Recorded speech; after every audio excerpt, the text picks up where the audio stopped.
Armand was not afraid of darkness. He was not afraid of heights, but he was afraid of words, especially English words.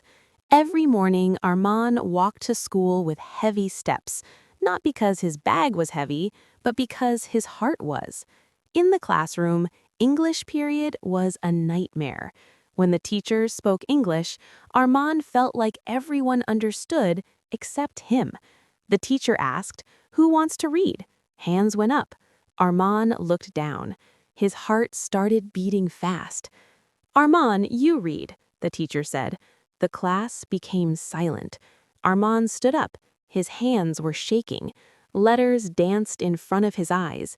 He read one line. He made a mistake. The class laughed. That laugh stayed in his mind the whole day. At home, his mother asked, "How was school?" Armand replied, "Fine," but it was not fine. That night, Armand opened his English book.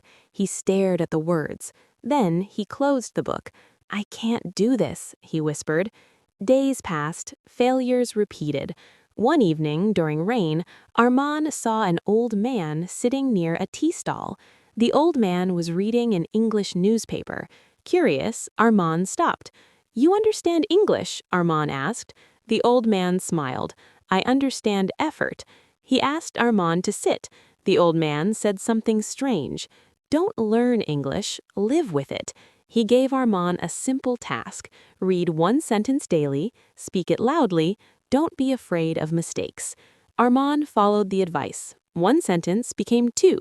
Two became paragraphs. Months passed. One day, the same teacher asked Armand to read.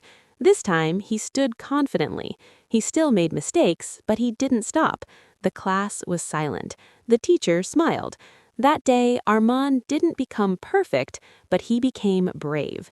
Years later, Armand stood on a stage speaking English fluently. He remembered the boy who was afraid of words, and he smiled. Moral: you don't fear English, you fear being judged. When fear ends, learning begins. Subscribe for more interesting stories.